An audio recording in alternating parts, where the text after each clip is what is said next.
What's up, everybody, and happy Wally Wednesday. It's Alex from Wollaston Real Estate Investments. I'm sorry we've been gone for the last 2 weeks or so, but we're back, we're safe, we're healthy, we're chugging along, and today I want to share with you something that we're really excited to implement in our business. You know, we've been growing over the last year. We're so fortunate, we're so blessed, we count our lucky stars, but we've experienced some growing pains, as I've shared with you over the last couple months. One of those is making sure that we adequately serve all of our tenants, because we've got about 100 doors that we're responsible for. So it can be hard to track everybody down if they haven't paid rent, or if this guy has a leaky window, or this guy has a broken floor tile. It can be hard to let some of those things fall through the cracks. Now, some of you might think, well, why don't you just hire a property management company, Alex? And that's a great question, and it's something we have explored. At our size, where we have buildings ranging from 6 to 12 units at a time, or in our bigger cases where they're all next to each other, let's say we've got 28 or 29, it's very expensive at this size. There is a part in your business when you hit 150 units or 200 units where you can budget for a full-fledged management team on site, or you can hire one out and then they actually put people on your premises. But at our size, it's very hard to provide that level quality of service. And the companies that we've interviewed are very expensive, anywhere from 8 to 12%. And that doesn't include like them actually fixing anything. They just call people on your behalf to fix things. And I don't know, we're not ready to hand over the reins, if you will, to the baby that we've built. And we've also heard a lot of horror stories from these smaller management companies. Two sides to every story, but with that said, we like to maintain control. We want to build within. So what I ended up doing, because I really need somebody on my team who's bilingual, I need a Spanish-speaking assistant to help me with my tenants.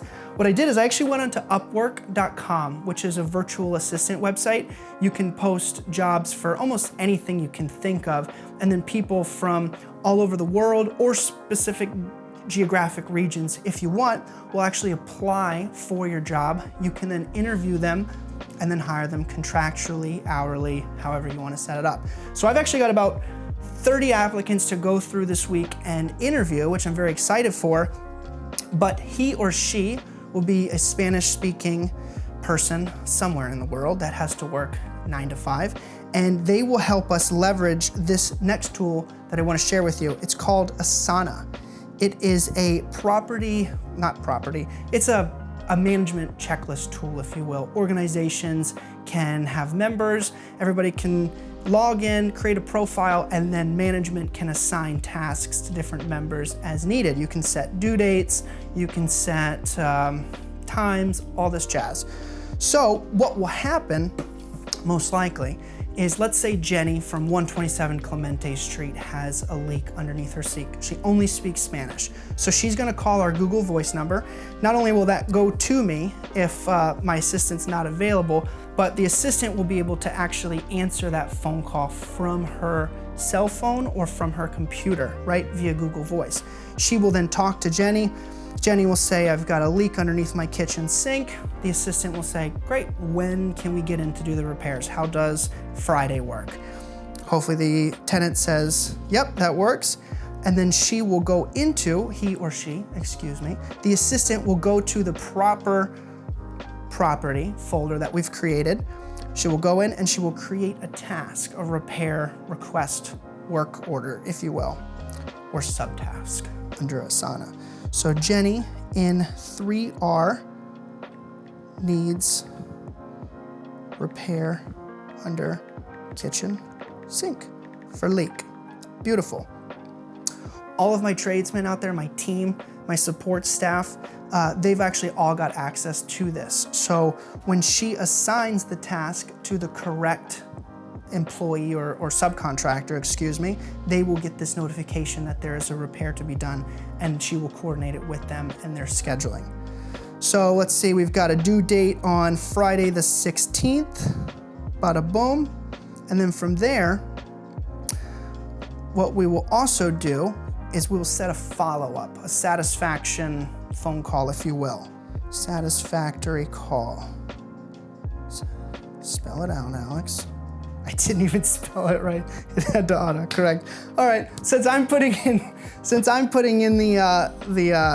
this example, I will go ahead and assign it to myself for Friday the 16th at 5:20 p.m. That sounds good. So what that will let us do is essentially ensure satisfaction with our tenants after we complete the job. You know, it'll let us, you know, feel like we're a lot more bigger. The tenants will probably respect that they're getting such better quality service. And at the end of the day, it'll make sure that we don't let little things fall through the cracks, which we're only human. And I can't believe we've been doing it as long as we have, the way we have. It just seems wild. But with that said, this is what we're doing to implement, and hopefully in 30 to 60 days, we'll let you know. We'll see if we like it. One of the things that's really cool about this platform in general is you can search for tasks that you've assigned to others. So I might receive, let's say 3 to 5 phone calls a week. This needs to be fixed, this needs to be adjusted, yada, yada, yada. Let's say it's not urgent, right? It's not urgent. I don't have to pull guys off of a unit that we're turning over or flipping. I've got some availability to schedule it.